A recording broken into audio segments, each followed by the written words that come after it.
This week in the open mic universe, we look back on the go-home shows heading into Backlash. We would kick things off on Raw, where we would see Ricochet enlisting the help of Baron Corbin to take on Bobby Lashley. With Ricochet's most recent track record with alliances or partnerships, I don't know that I would really trust him, but I guess if you're Corbin, probably just happy to have a match on Raw. Lashley would inadvertently make contact with the referee and knock him out. Ricochet would try to take advantage of that by sliding a chair into Corbin, but Lashley would cut it off. Drop Corbin down face first on the mat, hit him with a spear, and then hook the leg for the 1-2-3. Bobby Lashley, your winner here in our opening match of Raw, and he looks to dish out a little more pain to Ricochet at Backlash. Then we had Oba Femi taking on Solo Sikoa. Solo still reeling from his loss at WrestleMania to Randy Orton, where he lost the Intercontinental title. Looking to get back on track, and he would do so here as he hits Oba with a Samoan spike, and that would be all it would take to get the victory. Then we would see Jimmy Uso taking on Tama Tonga. Last week, if you'll remember, we saw Jey Uso taking on Tonga Loa. This time, the partners swap places.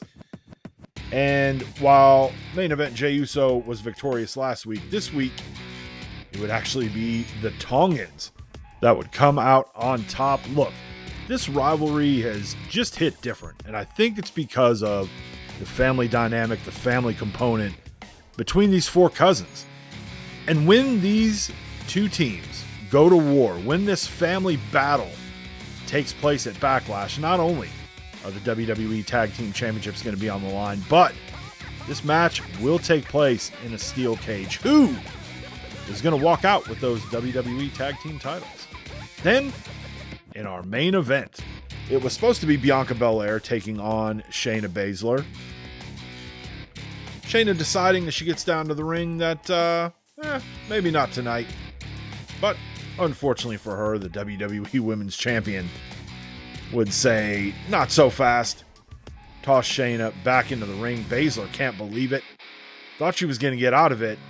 And then, while she's kind of maybe in her head a little bit, Bianca able to strike early. Shayna looking to use her MMA background a little bit there, but the EST able to weather it, and she would roll Shayna over and get the victory. Huge win for the former WWE Women's Champion, and probably not the right tone that Shayna looking to set as she has that huge title match coming up in just a few days. Then to kick off Nitro, Dirty Dom heading down to the ring, but his journey would be cut short as our WCW Cruiserweight Champion Santos Escobar would attack him. Then we would have Naomi again making another one of her appearances to try to showcase a little bit of her talent before the upcoming draft. She would get Xia Li to tap out. Good bounce back win for Naomi. Remember last week she lost to Natalya, but picks up the win here on Nitro. And then we would have The Miz taking on Finn Balor. Looking back over this past year, it's been a successful one for both these guys. Miz, who may not have had any championship success, did earn some pretty big opportunities, did have two big title matches for the WCW World Heavyweight title. And then Finn, who had a lot of success in the tag team division with JD McDonough. They had a nice run as WCW tag team champions. But again, new year coming up, the draft just a few weeks away. We'll see what's in store for not only Finn Balor, but also The Miz. And then in our main event, it was six-man tag team action as the New Day would team up with Otis to take on the Creed brothers and Chad Gable, or I guess we could just call them Team Angle. Both these teams really worked pretty well together. It was very impressive to see not only how Otis worked with the New Day, but also Gable with the Creeds. And again, for all 6 of these men, there's a lot on the line at Backlash. Obviously, for Otis, it's an opportunity to get his former mentor, the guy who turned his back on him when he joined Team Angle, Chad Gable. He's going to get him in the ring one-on-one. And then the New Day defending their WCW tag team titles against a team that hasn't been there before. And they're kind of a wild card. We don't really know what we're going to get. But just like previous weeks, every time the New Day and the Creeds in a match ends in a countout, let's hope at Backlash that this one actually ends inside the ropes. Then, as we move over to Thunder, Zelina would bring out Shotzi to take on Raquel. This one, though, not much to it. The action would spill out onto the floor very early on, and then both ladies counted out. Raquel not happy with the result there. Then we would see Ridge Holland take on Omos, and Omos would have a little bit of fun at the expense of Ridge, as he would lift up Ridge, slam him down, hook the leg, and get the victory. And all Sheamus could do is look on from the outside. Omos with a huge win here on Thunder. Then we would see Nikki Cross taking on Tiffany Stratton. Kind of how we got here. We saw back at WrestleMania, Stratton eliminated for the second time in a battle royal by Tegan Nox, and she has targeted Tegan every week since WrestleMania. And unfortunately for Nikki, one of those weeks, Nikki was involved in the crossfire, and so Nikki here getting an opportunity to get her hands on Tiffy. She rolls her up after Tegan would come down and join the ringside area. Tiffany, though, turns her attention not on her opponent, but to her rival on the outside, takes her out, would eventually get the victory against Nikki.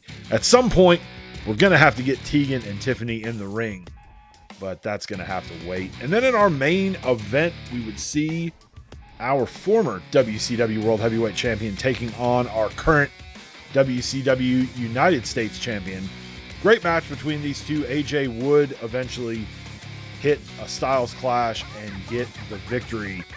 But the headline of this one would be what took place after the match, as AJ definitely put through the ringer against the Scottish Psychopath, and Despicable Ray would hit the ring, jump his challenger, jump his opponent for Backlash, and try to make it so AJ doesn't even make it to that match.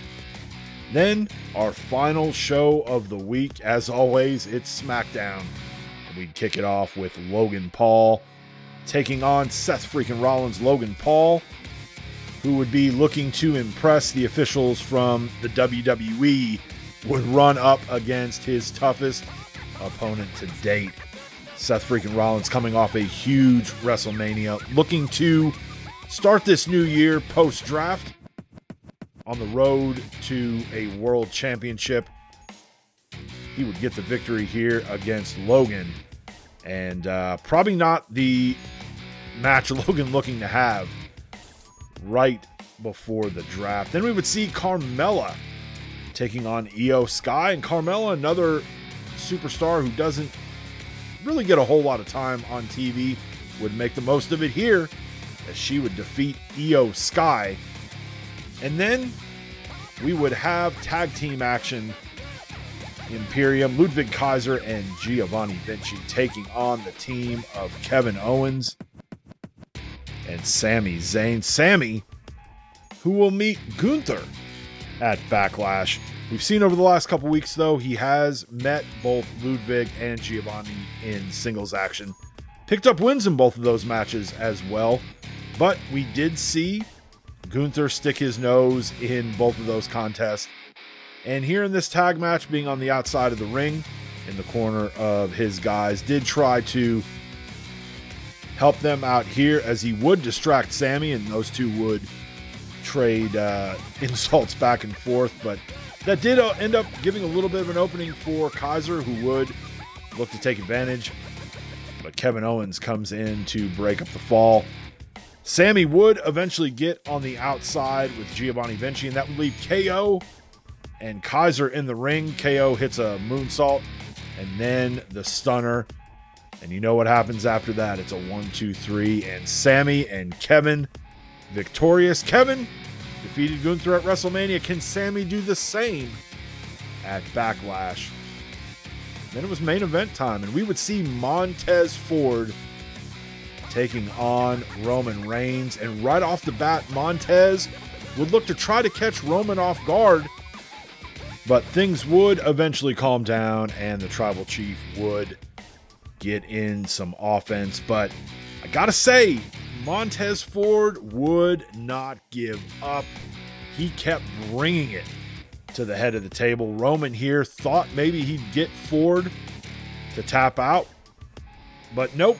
Montez able to get out of the submission hold, and here he would bust the Tribal Chief open.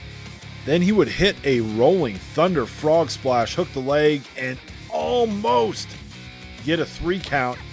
And then he was out on the floor, the referee not in the ring, and LA Knight would come out and lay out Roman Reigns with the WWE World Heavyweight Championship. And that would be just enough of an opportunity for Montez Ford to capitalize. He would go up top, hit the frog splash, and get a huge victory against Roman Reigns. Thank you guys so much for watching. Please like, subscribe, leave a comment down below. We'll see you next time.